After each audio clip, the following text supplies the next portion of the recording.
Hello everyone, welcome to learn B extra. I am Shivani Chauhan. इस video में हम लोग देखेंगे क्लास 7th साइंस की बुक का chapter 5 acid bases and salts. तो हम लोग जो हमारी डेली लाइफ होती है इसमें हम लोगों को काफ़ी सारी चीज़ें जैसे कि लेमन नींबू, टर्मरिक यानी कि हल्दी, फिर कॉमन सॉल्ट हो गया, शुगर हो गया, विनेगर हो गया, ये काफ़ी सारे सब्सटेंस हम लोग डेली के डेली अपनी लाइफ में यूज़ करते हैं और सबका जो टेस्ट होता है वो काफ़ी ज़्यादा अलग होता है ना।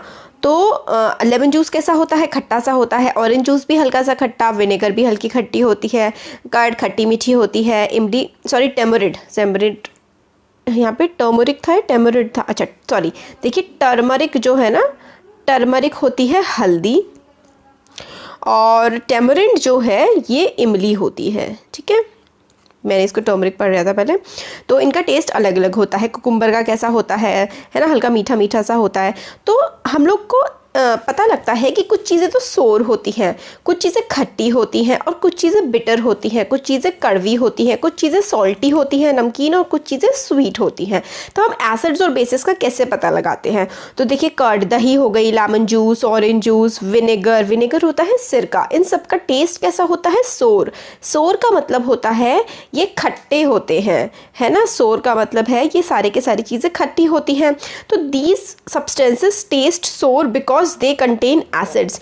तो ये सारी की सारी चीज़ें जो हैं, जो लेमन जूस हो गया, ऑरेंज जूस हो गया, कर्ड हो गया, ये सारी की सारी चीज़ें खट्टी होती हैं क्योंकि इनमें एसिड होता है। तो केमिकल नेचर जो है ना इन सारे के सारे सब्सटेंसेस का, वो क्या है? एसिडिक है इनके केमिकल नेचर। और वर्ड जो है ना ये एसिड, ये एक्कर वर्ड से आया हुआ है जिसका मतलब होता है खट्टा। और ये जो हो गए हमारे विनेगर हो गए, ये लेमन जूस हो गया, ऑरेंज जूस हो गया, ये सारे के सारे क्या हैं? ये सारे के सारे हमारे नेचुरल एसिड्स है। क्यों? क्योंकि हमें नेचर में मिलते हैं। लेमन क्या है? फल है, नेचर से मिलता है हमें। और ऑरेंज भी है ना, कर्ड हम लोग दूध से बनाते हैं। बेकिंग सोडा, अब देखिए बेकिंग सोडा क्या है? बेकिंग सोडा अगर आप लोग टेस्ट करेंगे तो आपको कड़वा लगेगा क्योंकि इट ऑल्सो टेस्ट सो क्या कड़वा होता है, खट्टा। देखिए सोर का मतलब होता है खट्टा, ये आप याद रख लीजिए। सोर का मतलब खट्टा होता है। और बिटर का मतलब होता है कड़वा। केरले को बिटर गार्ड बोलते हैं ना, वो कड़वा होता है। बिटर का मतलब होता है कड़वा।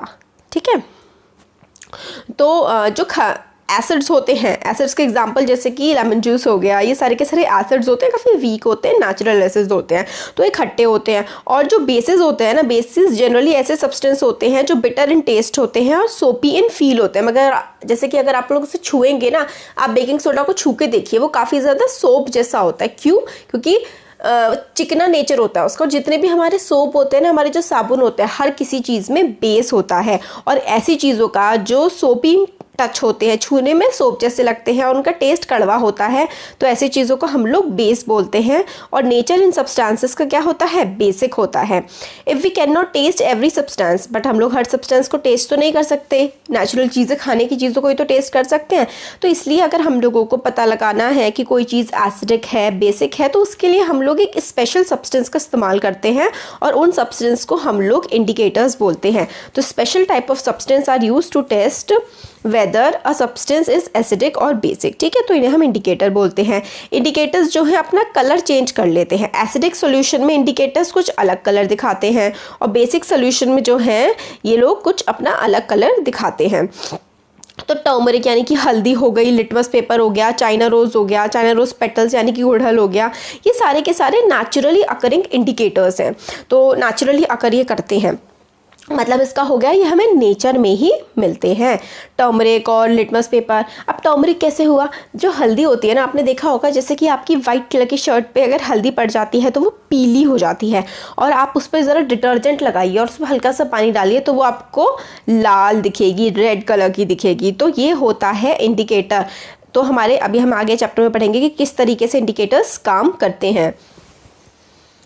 तो हमें कुछ एग्जांपल्स दिए हुए हैं, ये चीज़ें भी काफ़ी इंपॉर्टेंट है आपके एग्जाम पॉइंट ऑफ व्यू से, कि एसिटिक एसिड किस में होता है? विनेगर, जो सिरका होता है उसमें एसिटिक एसिड होता है। आंट की जो स्टिंग है, मतलब जो चींटी काट लेती है तो वो फॉर्मिक एसिड रिलीज करती है। और जैसे ऑरेंज, लेमन, इसमें सिट्रिक एसिड होता है। कर्ड में लैक्टिक एसिड, स्पिनच में ऑक्जेलिक एसिड। ठीक है, तो आपको ये, मैं तो डिक्टेट ही करना होगा, आप ये एसिड्स जो है ना ये सारे आपको याद होने चाहिए, काफ़ी इंपॉर्टेंट है। और बेसिस जैसे कि लाइम वाटर का मतलब होता है अगर आप उसमें कैल्शियम हाइड्रोक्साइड हो, चूना टाइप जो होता है ना, वही होता है। और सोप हो गया, ये सारे के सारे मिल्क ऑफ मैग्नीशिया, ये सारे के सारे क्या हैं, ये सारे बेस हैं। ठीक है, ऊपर वाले क्या थे, एसिड, और ये सारे के सारे बेस हो गए। अब हम लोगों को नेचुरल इंडिकेटर्स, हमारे आसपास नेचुरल इंडिकेटर्स क्या क्या हैं, तो एक होता है लिटमस। लिटमस एक नेचुरल डाई होता है, कॉमनली यूज। हम लोग जो ज़्यादातर हर चीज़ को टेस्ट नहीं कर सकते हैं तो हम लोग एक लिटमस पेपर का इस्तेमाल करते हैं ये पता लगाने के लिए कि कोई चीज़ एसिड है या बेसिस है। ये लाइकन्स होते हैं, उससे एक्सट्रैक्ट किया जाता है, लाइकन्स से ये निकाला जाता है। It has a mauve colour, मतलब पर्पल जैसा कलर होता है। जब अगर उसमें आप पानी डालेंगे ना तो पर्पल कलर आपको दिखेगा, और जब आप इस पर एसिड डाल देंगे तो ये पर्पल से किस में हो जाएगा, पर्पल से एसिड में। अगर आप एसिड डालेंगे लिटमस में तो ये रेड हो जाएगा, और अगर आप उसमें बेस डालेंगे तो इट टर्न्स ब्लू। मतलब पर्पल था, पहले पर्पल था, आपने बेस डाला तो ये बिल्कुल ब्लू कलर का हो गया। It is available in the form of solution, मतलब सोल्यूशन की पानी जैसे फॉर्म में भी होता है, और स्ट्रिप्स की। आपको आई गेस स्कूल में जब आप लोग जाएंगे तो टीचर्स एक लिटमस पेपर का एक्सपेरिमेंट कराते हैं। सिंपल सी पतली सी स्ट्रिप होती है, ब्लू से कलर की होती है, पर्पल कलर की होती है एक्चुअली। उसमें आपको नींबू का पानी निचड़वाएंगे तो वो रेड हो जाएगा, और फिर उसके बाद अगर आप साबुन लगा देंगे उस पर तो वो क्या हो जाएगा, वो ब्लू कलर का हो जाएगा। लिटमस पेपर काफ़ी ज़्यादा मतलब इजीली अवेलेबल होता है। Available as red and blue litmus paper. Red and blue litmus paper जो है इसके फॉर्म में ये अवेलेबल होता है। तो ये लिटमस का ये रहा, इससे हम लोग एक्सट्रैक्ट करते हैं। ये जो लाइकन्स है ना, लाइकन से हम लोग लिटमस एक्सट्रैक्ट किया जाता है, लेते हैं, और इस तरीके से पेपर दिखता है। ये रेड लिटमस पेपर है, ये ब्लू लिटमस पेपर है। रेड लिटमस पेपर जो है ना, ये बेस टेस्ट करने के लिए यूज़ किया जाता है, क्योंकि जब हम इस पर कोई भी बेस डालते हैं तो ये अपना कलर चेंज कर देता है ना। और ब्लू किसके लिए, हम लोगों को ब्लू जो है वो हम एसिड टेस्ट करने के लिए यूज़ करते हैं, एसिड का टेस्ट करने के लिए। तो मतलब उल्टा हो जाता है, अगर रेड कलर का है तो हम बेस का टेस्ट करेंगे, और ब्लू कलर का है तो हम एसिड का टेस्ट उस पर करेंगे। देखिए यही इसमें एक्टिविटी में बताया गया है जो मैंने अभी आपको बताया था। तो कुछ अलग तरीके के सॉल्यूशंस भी होते हैं। The solutions which do not change the colour either red और blue litmus are known as neutral solutions. तो ऐसे सॉल्यूशंस मतलब कुछ ऐसी चीज़ें भी होती हैं जो न्यूट्रल होती हैं, जैसे कि पानी हो गया। आप लिटमस पेपर में पानी डालेंगे तो वो अपना कलर नहीं बदलेगा। तो पानी जो है ना, वो ना ही एसिडिक होता है, और ना ही जब उसका pH 7 है तो ना ही वो एसिडिक है और ना ही वो बेसिक है। तो वो जो लिटमस पेपर है उसका कलर को वो चेंज नहीं करेगा। अब turmeric as a natural indicator. Turmeric क्या होती है, हल्दी। तो बिल्कुल वही एक्टिविटी में भी बताया गया है कि आपके वाइट कलर के कपड़े पे अगर कोई दाग लग जाए हल्दी का, फिर अगर आप उसे डिटर्जेंट डालेंगे या सोप डालेंगे तो वो रेडिश कलर का हो जाता है। अब आपको बताया गया है कि आप लोग लाइम वाटर या चूना कैसे बना सकते हैं। तो आपको थोड़ा सा पानी लेना है, टम्बलर मतलब एक मग्गे में, और उसमें आपको चूना डाल देना है, उस सोल्यूशन को घुमाना है, और फिर उसके बाद थोड़ा सा लाइम वाटर उसमें से आप निकाल सकते हैं। इस तरीके से आप लाइम वाटर सोल्यूशन बना सकते हैं और उसमें टेस्ट कर सकते हैं। और एक ग्रीटिंग कार्ड के बारे में बता रखा है कि आप एक पहले पेपर पे हल्दी लगा दीजिए, उसे सुखा दीजिए, और उसके बाद आप सोप के सोल्यूशन से उस पर कोई भी डिज़ाइन बना दीजिए, वो काफ़ी ज़्यादा सुंदर लगेगा। तो अब दूसरा एक और नेचुरल इंडिकेटर है China rose as indicator. China rose या फिर आप उसे गुड़हल का जो फूल होता है उसको आप लोग तोड़ लीजिए और उसको मतलब थोड़ा सा मसल लीजिए और उसको पानी मिला दीजिए, और इंडिकेटर, ये आपका इंडिकेटर बन गया। तो पानी आप मिला देंगे उसको थोड़ा सा मसल करके, तो वो पिंकिश, इस देखिए लाइट पिंक कलर का रहता है। ठीक है, लाइट पिंक कलर का। आप जब इसमें एसिड डालेंगे तो ये मैजेंटा कलर बन जाता है ना, एसिड डालेंगे तो। और अगर आप बेस डालेंगे तो ये ग्रीन कलर का बन जाता है। तो हमें पता लग जाता है कि कौन सी चीज़ एसिडिक है और कौन सी चीज़ बेसिक है। तो ये हम लोगों को इससे पता लग जाता है। तो वही है कि आप उसमें वार्म वाटर डालिए, मिक्सचर को थोड़ी देर के लिए ऐसे ही छोड़ दीजिए, फिर आप देखेंगे कि जो चाइना रोज़ है वो एसिडिक सोल्यूशन को मैजेंटा कलर में, डार्क पिंक कलर में चेंज कर देता है, और बेसिक सोल्यूशन को ग्रीन कलर में चेंज कर देता है। फिर वही है, फिर मतलब आपकी एक्टिविटी है इसमें हाइड्रोक्लोरिक एसिड। हाइड्रोक्लोरिक एसिड जो है वो क्या होता है, एसिड होता है, और फिर उसके बाद सल्फ्यूरिक एसिड हो गया, नाइट्रिक एसिड, एसिटिक एसिड, ये सारे के सारे एसिड्स होते हैं। इनका इफेक्ट क्या होगा लिटमस पेपर पे, लिटमस पेपर को क्या कर देंगे, इफेक्ट ऑन टर्मरिक पेपर और इफेक्ट ऑन चाइना रोज। तो ये सारी की सारी एक्टिविटी आपको स्कूल में कराई जा सकती है मे बी। लिटमस पेपर, क्योंकि ये एसिडिक है तो ये ब्लू लिटमस पेपर को रेड कर देगा, ये ब्लू लिटमस पेपर को रेड कर देगा। टर्मरिक के पेपर को एसिड क्या कर देगा, क्योंकि टर्मरिक तो खुद ही क्या होता है, एसिड होता है, तो हाइड्रोक्लोरिक एसिड टर्मरिक को कोई चेंज नहीं करेगा, क्योंकि एसिड एसिड पे चेंज नहीं डालता। चाइना रोज में क्या कर देगा, मजेंटा कर देगा। आई थिंक आपको ये समझ नहीं आया होगा कि टर्मरिक के पेपर को उसने क्या किया, सेम कलर का जैसे येलो था तो येलो का येलो ही क्यों रहने दिया, क्योंकि टर्मरिक खुद ही एक एसिड है, ठीक है। और अगर आप एसिड के ऊपर एसिड डालेंगे तो वो कलर चेंज नहीं करेगा, ठीक है। हाँ, तो इसमें एसिड रेन के बारे में हमें बताया गया है। एसिड रेन एक काफ़ी ख़राब सा फिनोमेना है। इसमें क्या होता है, हमारे पानी में एसिड्स मिल जाते हैं। कौन कौन से एसिड हमारे पानी में मिल जाते हैं, अगर हम लोग रेन में बहुत ज़्यादा एसिड होते हैं, हमारी जो बारिश होती है उसमें काफ़ी सारे एसिड अगर मिल जाते हैं तो हम उसको एसिड रेन बोलते हैं। और ये एसिड्स कहाँ से आते हैं, ये एसिड्स हमारी फैक्ट्रीज से निकलते हैं, हमारे व्हीकल्स से निकलते हैं, जैसे कि carbon dioxide, sulphur dioxide, nitrogen dioxide. ये एयर पोल्यूटेंट्स होते हैं। एयर पोल्यूटेंट्स का मतलब है एयर को गंदा कर देते हैं। और जब ये बारिश की बूंदों के साथ मिलते हैं तो कार्बोनिक एसिड, सल्फ्यूरिक एसिड और नाइट्रिक एसिड बनाते हैं। और जो एसिड रेन है ना, वो बिल्डिंग्स को, हमारे हिस्टोरिकल मॉन्यूमेंट्स होते हैं, जैसे कि ताजमहल हो गया, जो बहुत ही पुराने समय से बने हुए हैं और हमारी धरोहर है, काफ़ी घूमने की जगह, फोर्ट्स वगैरह। और प्लांट्स और एनिमल्स को भी एसिड रेन नुकसान पहुंचाती है। ये बहुत इंपॉर्टेंट टॉपिक है, आपके एग्जाम में फॉर श्योर आना ही है कि what is acid rain and what are its effect. Acid rain क्या होती है, एसिड रेन होती है अगर हमारी बारिश में carbon dioxide, sulphur dioxide, nitrogen dioxide मिलती है और वो क्या बन जाती है, rain droplets carbonic acid, sulphuric acid और नाइट्रिक एसिड में कन्वर्ट हो जाती हैं, तो उसे एसिड रेन कहते हैं। एसिड रेन डैमेज कर सकता है, मतलब ख़राब कर सकता है हमारी बिल्डिंग्स को, मॉन्यूमेंट्स को, प्लांट्स और एनिमल्स की बॉडी को भी बहुत नुकसान ये पहुँचा सकता है। अब ये बताया गया है कि हम लोगों को ध्यान से जो एसिड्स और बेसेस होते हैं ना लेबोरेटरी में, उसको उठाना चाहिए, क्योंकि वरना अगर हम ध्यान नहीं देंगे तो वो हमारी बॉडी को काफ़ी ज़्यादा नुकसान पहुंचा सकता है। अब आता है न्यूट्रलाइजेशन। हम लोगों ने पढ़ा कि एसिड्स जो टर्न कर देते हैं ब्लू लिटमस को रेड में और बेसेस टर्न कर देते हैं रेड लिटमस को ब्लू में। तो एक एक्टिविटी कर रहे हैं किस इंडिकेटर से हेल्प से, फिनोप्थलीन। फिनोप्थलीन एक दूसरा इंडिकेटर है। तो क्या किया है ना कि टेस्ट ट्यूब में फिनोप्थलीन ले लिया, आपने टेस्ट ट्यूब में फिनोप्थलीन ले लिया। यहाँ से देखते हैं ये एक्टिविटी जो यहाँ पे हो रही है कि आपने एक उसमें फिनोप्थलीन ले लिया, फिर एक में आप डाल देंगे सोडियम हाइड्रोक्साइड, यानी कि सोडियम हाइड्रोक्साइड जो है वो एक बेस होता है, ठीक है। और फिर उसके बाद हाइड्रोक्लोरिक एसिड, तो आपको इसका तो पता ही लग गया कि ये एसिड होता है। फिनोप्थलीन जो है ना वो पिंक कलर का होता है, ठीक है। फिनोप्थलीन का कलर क्या होता है, पिंक, ठीक है। और जब आपने इस टेस्ट ट्यूब में ना देखिए फिनोप्थलीन लिया है, हाँ ये देखिए ये क्या है, ये है फिनोप्थलीन। अगर आप फिनोप्थलीन में एसिड डालेंगे तो आपका फिनोप्थलीन है, continue adding sodium hydroxide solution drop by top while stirring till the pink colour just appear. तो अगर आप लोग इसमें डालते रहेंगे, सोडियम हाइड्रोक्साइड आप डालते रहेंगे तो पिंक कलर जो है ना उसका फिनोप्थलीन का वो मतलब पानी जैसा हो जाएगा।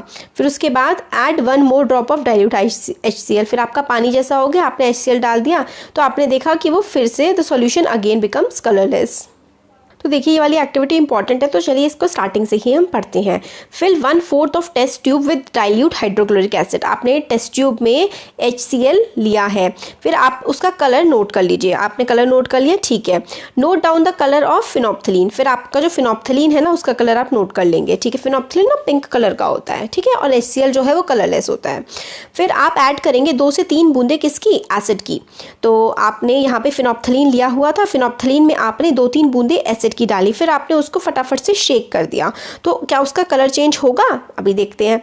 Add the acidic solution, add to the acidic solution a drop of sodium hydroxide with a dropper. आपने एसिड था यहाँ पर, HCl था, फिर आपने इसमें क्या डाल दिया, आपने इसमें सोडियम हाइड्रोक्साइड डाल दिया, ठीक है। और फिर आपने टेस्ट ट्यूब फिर से हिला दी, क्या कलर में कोई चेंज हुआ है। आप अगर सोडियम हाइड्रोक्साइड डालते जाएंगे सॉल्यूशन में ड्रॉप बाय ड्रॉप तो क्या हो जाएगा, till the pink colour just appears.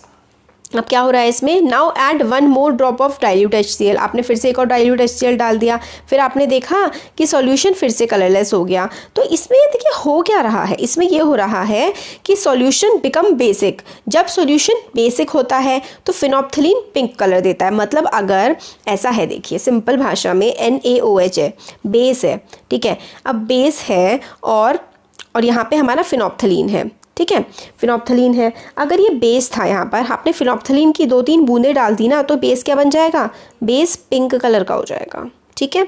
आपने बेस डाला, ठीक है, बेस में आपने फिनोप्थलीन डाला तो क्या हो जाएगा, बेस पूरा का पूरा पिंक कलर का हो जाएगा। और अगर आपने एसिड में फिनोप्थलीन डाला तो नो चेंज, कोई चेंज होगा ही नहीं, वो ऐसा का ऐसा ही रहेगा।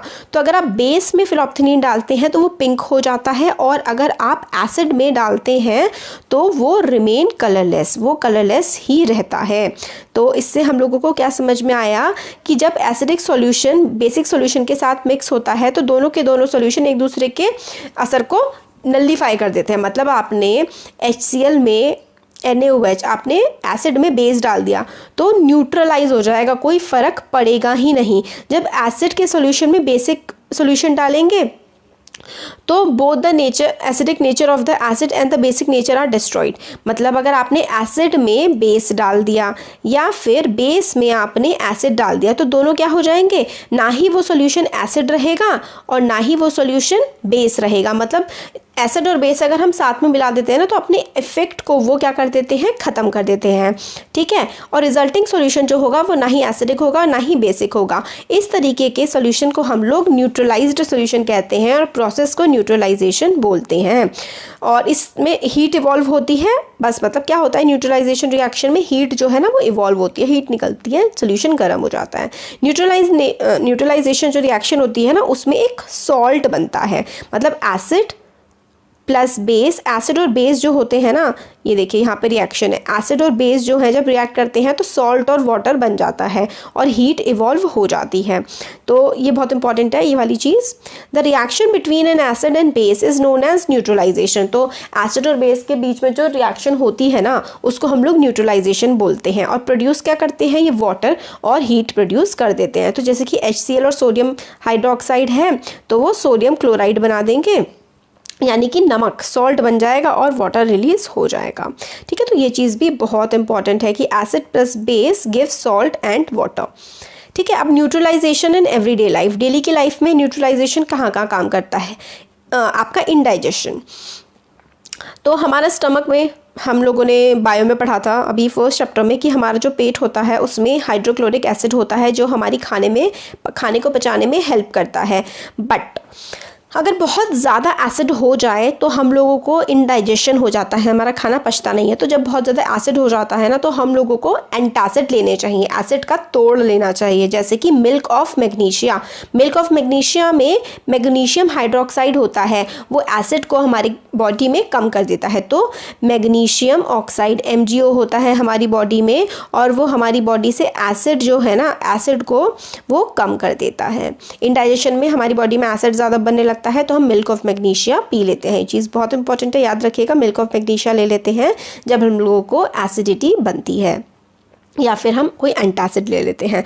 आंट बाइट, जैसे चींटी काट ले तो चींटी की जो काटती है तो वो फॉर्मिक एसिड रिलीज़ करती है। और अगर चींटी ने आपको काट लिया है तो आप अगर उस पर कोई बेस लगा दें या फिर आप साबुन से भी हाथ धो लें तो आपको जलन कम होती है। तो neutralised bye rubbing moist baking soda, आपके घर में बेकिंग सोडा होगा तो उसको आप रब कर लीजिए। और कैलामाइन सॉल्यूशंस वगैरह होते हैं जिसमें जिंक वगैरह हो, मतलब आप बेकिंग सोडा लगा सकते हैं, उससे आंट की बाइट का जो असर है वो न्यूट्रलाइज हो जाता है। सॉइल ट्रीटमेंट में क्या होता है, कई बार हमारी जो सॉइल है उसमें इतने ज़्यादा केमिकल फर्टिलाइजर्स डाल देते हैं कि सॉइल एसिडिक हो जाती है और प्लांट उसमें ग्रो नहीं कर पाते। तो बहुत ज़्यादा अगर एसिडिक हो गई है सॉइल तो आप उसमें बेसिस डाल दीजिए, जैसे कि चूना डाला जाता है या फिर क्विक लाइम, जैसे कैल्शियम ऑक्साइड डाला जाता है, कैल्शियम हाइड्रोक्साइड डाला जाता है।